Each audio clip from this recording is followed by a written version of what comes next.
பண்ணையத்துக்கு வேலைக்குன்னு சொல்லி கூட்டிட்டு போய் ஒரு 1,00,000 பணம் பக்கம் வாங்கி வேலை செஞ்சுப்போம் அப்படின்ட்டு ஒரு வாரமா உடம்பு சரியில்லைன்னு சொல்லி வேலைக்கு போகலைங்க.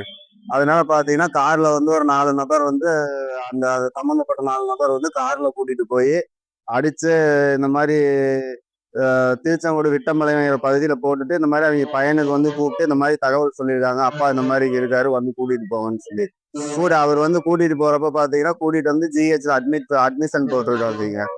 அட்மிஷன் போடுறப்ப பாத்தீங்கன்னா அவர் சிகிச்சை பலன்ல இருந்து இறந்துட்டாப்டிங்க. இப்ப நம்ம ஸ்டேஷன்ல வந்து எஃப்ஐஆர் இது பதிவு பண்ணி கொடுங்க அப்படின்னு சொல்லி இந்த காவல்துறை வந்து நம்ம குற்றவாளியில கைது பண்ணா மட்டும்தான் நாங்க பாடியை வாங்குவோம்னு சொல்லி நாங்க கோரிக்கை வச்சிருக்கோம்.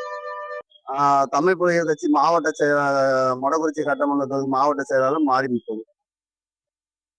லத்தாபுரம், அதாவது மொடக்குறிச்சி தாலுகாவுக்கு உட்பட்ட லத்தாபுரம் பகுதியில ஆதிதிராவிடர் அருந்ததியர் சமூகத்தை சார்ந்த முருகேசன் என்கிற கூலி தொழிலாளியை அருகாமையில் இருக்கக்கூடிய சாதி இந்துக்கள் என்று சொல்லக்கூடியவர்கள் கந்தசாமி, கணபதி உட்பட 3 பேர் சேர்ந்து வரிசை பண்ணைக்கு அவரை பணியமர்த்தி சரியாக வேலைக்கு வராததால் ஏரி காலனிக்குள் புகுந்து முருகேசனை கடத்தி சென்று தோட்டத்தில் வைத்து சித்திரவதை செய்து பலரால் அடித்து துன்புறுத்தப்பட்ட நிலையில் அந்த தோட்டத்தின் அருகிலே வீசிவிட்டு அவருடைய மகனை வரவழைத்து பாடியை எடுத்துட்டு போகணும்னு சொல்லியிருக்கிறாங்க.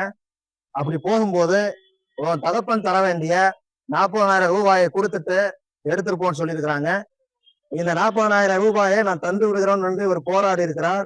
கிட்டத்தட்ட உயிருக்கு போராடி கொண்டு இருக்கிற 1.5 மணி நேரமா அவருக்கு பாடியை கொடுக்காம, அதன் பிறகு ஒரு பாண்டு பேப்பர் வாங்கிட்டு வந்து வெறும் எம்டி பாண்டு பேப்பர்ல இந்த இப்ப தம்பிட்ட மகன்கிட்ட கையெழுத்த வாங்கிட்டு அந்த அவர் முதியவர் கொடுத்து அந்த இளைஞரை கொடுத்து விட்டுருக்குறாங்க. அவர் வீட்டுக்கு போனதும் மூச்சு திணறி அங்க இறந்துட்டாரு. அங்க இருந்து 108 கொண்டு வந்து ஜிஹெச்ல சேர்த்து இறந்துட்டாங்கன்னு சொல்லிட்டாங்க. ஆனா நாங்க அங்க வந்து காவல்துறையில வந்து கம்ப்ளைண்ட் பண்ணிருக்கிறோம். வீட்டுல இருந்து கடத்திட்டு போய் அடிச்சு கொலை பண்ணிருக்கிறாங்கன்னு நாங்க பெட்டிஷன் கொடுத்திருக்கிறோம். ஆனா காவல்துறை வந்து கண்டுக்கவே மறுக்குது.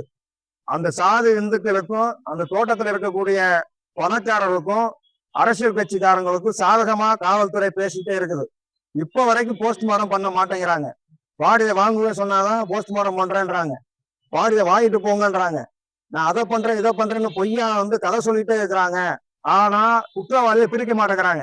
குற்றவாளி வந்து நான் மற்றும் பலர்னு போடல, நாங்க கரெக்டா குற்றவாளியோட பேரை மென்ஷன் பண்ணி ஞாபகம் அக்யூஸ்ட் கொடுத்துருக்கிறோம். ஊர்ல வந்து கடத்திட்டு போனதுக்கு ஊர் மக்கள் சாட்சி இருக்கிறாங்க. தோட்டத்துல வச்சு அடிச்சதுக்கு அவங்களே போன் பண்ணி